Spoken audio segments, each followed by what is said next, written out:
ചില അമ്മച്ചിമാരെ കണ്ടിട്ടില്ലേ, മക്കളും കൊച്ചുമക്കളും നേരിയതും ചട്ടയും കവണിയൊക്കെ ഇഷ്ടം പോലെ കൊടുക്കും, ഉടുക്കുകയിൽ തള്ള, അതെല്ലാം കാലിപ്പട്ടിക്കകത്ത് മടക്കി മടക്കി എന്നിട്ട് കൂറ തുണി എടുത്തോണ്ട് സഭായത്തിന് വരും. അതാ വരുന്ന കാണുന്ന ചുറ്റേണ്ട ഭാഗമൊന്നും അല്ല ചുറ്റുന്നത്. എന്നിട്ട് പമ്മി കൂടിൻ്റെ കുടുംബിക്ക് പിടിച്ച് പമ്മി ഒരു നോട്ടവും എന്തിനും ജീവിക്കുന്നു. ഇല്ലായ്മയുടെ കാലം ഉണ്ടായിരുന്നു, അന്ന് നീ കൊതിച്ചതാ. പക്ഷെ ദൈവം നിന്റെ തലമുറയ്ക്ക് വഴിയൊരുക്കി, സാവകാശങ്ങൾ ദൈവം തന്നു. അപ്പോൾ ഏറ്റവും യോഗ്യമായി വേണം ദൈവത്തെ ആരാധിക്കാൻ. പഴയ കാര്യമൊക്കെ ഒന്ന് ഓർത്തോണം. സ്തോത്രം. ഇവിടെ പിന്നെ ആരാധനയ്ക്ക് അതിഥികളായിട്ടും ആദ്യമായിട്ടും വരുന്നവർ ചിലപ്പോൾ കളർ വസ്ത്രം ധരിക്കും, അതിന് എതിരൊന്നുമില്ല. അതിഥികളും ആദ്യമായിട്ട് വരുന്നവർ.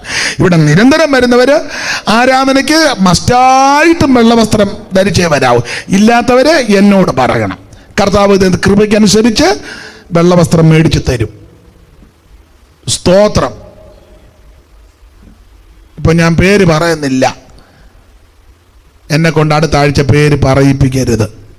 ഇപ്പൊ അത്ര പറയുന്നു. പൂർവകാലമെല്ലാം ഒന്ന് ഓർക്കുന്ന നല്ലതാ, ദൈവം നിന്നെ നടത്തിയ വിധങ്ങൾ ഇല്ലേ. പണ്ടൊക്കെ എല്ലാവരുടെയും കാര്യം ഞാനീ പറഞ്ഞ എല്ലാവർക്കും മനസ്സിലാകില്ല. പണ്ടൊക്കെ മിക്ക വീടുകളിലും ചോറ് വെച്ച് കഴിഞ്ഞാൽ ഒരു കൂട്ടാനേ കാണുകയുള്ളൂ, അതൊരു വലിയ കറച്ചട്ടിക്കകത്ത്. അത് പിന്നെ അമ്മമാർ ബുദ്ധിയുള്ളത് കൊണ്ട് ചാറും എല്ലാം കൂടെ ഇച്ചിരി കൂടുതൽ കാണും. അപ്പോൾ ഒഴികറി ഒടിക്കുന്നതും അത് തന്നെ, അതിൻ്റെ തന്നെ കഷണവും ഒറ്റ കൂട്ടാനേ കാണുകയുള്ളൂ. അത് അമ്മ നിന്നാ വിളമ്പുന്നത്. പഴയ അമ്മമാരൊക്കെ നല്ല വിളമ്പാൻ അറിയാം, നല്ല ചിരട്ടത്തവിയ നീളമുള്ള കാണയും.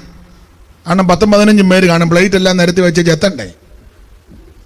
പണ്ട് ഞങ്ങളുടെ ഒരു വല്യമ്മ തള്ള ചിരട്ട ഒരൊറ്റ അടിക്ക് തവി പൊട്ടിച്ചു, മംഗലത്തിനൊട്ടൊരു അടിയും കൊടുത്ത്. കാരണം വീട്ടിൽ വേണ്ട, എൻ്റെ വല്യമ്മച്ചി പറഞ്ഞുള്ള അറിവാ, 3 പെങ്ങന്മാരെ കെട്ടിച്ചു വിട്ടാലും പോകുകയില്ല, അതുങ്ങളുമായിട്ട് ഇവിടെ വന്ന് കിടക്കുക.